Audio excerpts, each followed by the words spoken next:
Once upon a time there was a king who had only one son. The king loved son dearly and was worried about him. His son had reached marriageable age. The problem is not in choosing a good wife, the king. There are hundreds of princesses with beauty and brains. Then what are you worried about, father? Asked the prince. Most of the princesses are not real princesses, explained the king. Their blood is not pure royal blood. And in our family, we have always married real princesses only. Well, if that's all that's bothering you, don't worry, smiled the young man. I am sure I can find a real princess. I'll leave today and begin my search. And so it was that the prince set out with high hopes. He rode a splendid stallion with a golden mane. Soon he crossed the border of the small kingdom where he was born and entered the neighboring country of. The king and queen of Heathrow were delighted to meet the prince. They had heard rumors that he was seeking a bride, and so they lost no time in introducing their daughter to him. She was a young girl with sad eyes and a pale complexion. You'll be staying for a few days, but first, tell me if your daughter is a true princess of royal blood? Oh, yes, said the king. That is well, practically. All her family, her grandmother, are of royal lineage. Who was her grandmother? Asked the prince. Well, she was the queen's maid, replied the king reluctantly. The prince hid his disappointment, but he soon left. He could not marry the granddaughter of a servant. In each kingdom he visited, disappointment greeted the prince. One princess had too big nose, one was fat, one had frizzy hair, and one had a whiny voice. But more important, none was a real princess. For 6 months the prince traveled, trying to find a true princess whom he could marry. But he did not meet even one princess who was a real princess. Finally, the prince gave up and returned home. The king and queen were sad to see their son return without a bride.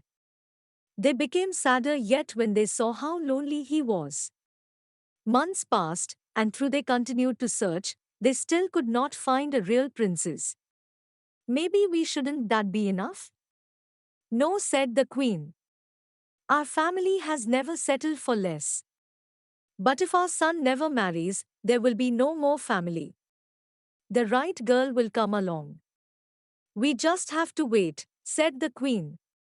The next winter was very hard. It rained without stopping, and gusts of wind tore branch from the trees. The prince never left the place. He moped about, wondering if he'd ever find a bride. Late one night, he sat yawning over a book of poetry, watching the rain trickle down the window panes. Suddenly, there was a loud knock on the door. The servants had gone to bed. So the prince answered the door himself. A beautiful young girl stood outside. She was elegantly dressed, but her clothes were soaked through. Excuse me for bothering you, she said, but I got lost in the nearby woods. Her golden hair hung limp from the rain, and her whole body was shivering with cold. The prince gazed into her crystal blue eyes and fell head over heels in love with her. Who are you? He asked. The Princess of Roseville, she said.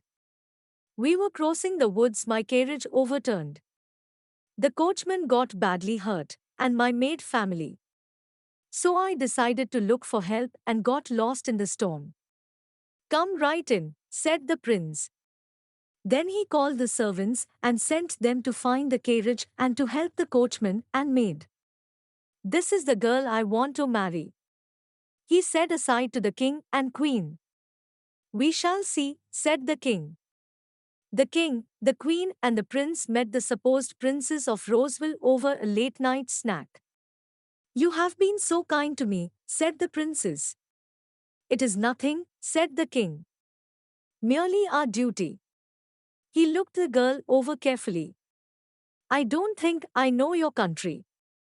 Is Roseville far from here? The princess described her country, which was nestled far away in the mountains. She answered all the other questions. The king was convinced that she was a real princess. The prince had been convinced long before. He was so in love with the girl that he had forgotten to eat. But the queen was not so easily convinced. She decided to test the girl. It would be foolish to try to travel in this bad weather. The queen said to the princess, "I will have a room prepared for you." The princess accepted, and the queen went quickly to the guest chamber. She ordered the mattress to be removed from the bed. She took a small bean and placed it in the middle of the bed, and ordered 20 of the softest mattresses to be placed on the top of the bean. Each mattress was stuffed with the softest goose feathers.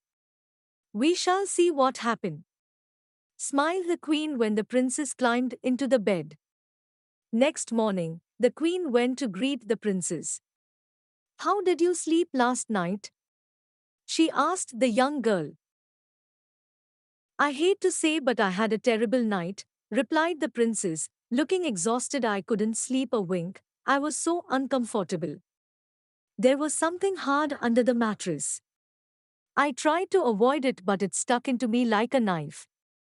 My body is covered with bruises." The queen smiled with the satisfaction.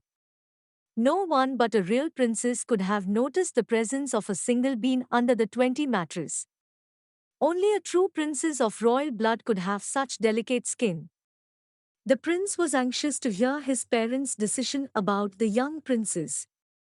When the queen kissed her son good morning, she whispered in his ear, "If this young lady is to your liking, go ahead and ask her to marry you. She is a real princess. There can be no doubt." The prince ran to the princess to declare his love for her. The princess also lost no time in confessing that she had fallen in love with him. The wedding was held the following spring, and it is said that few royal couples have been. The bean, which brought such happiness to the newlyweds, became one of the most valued treasures of that country.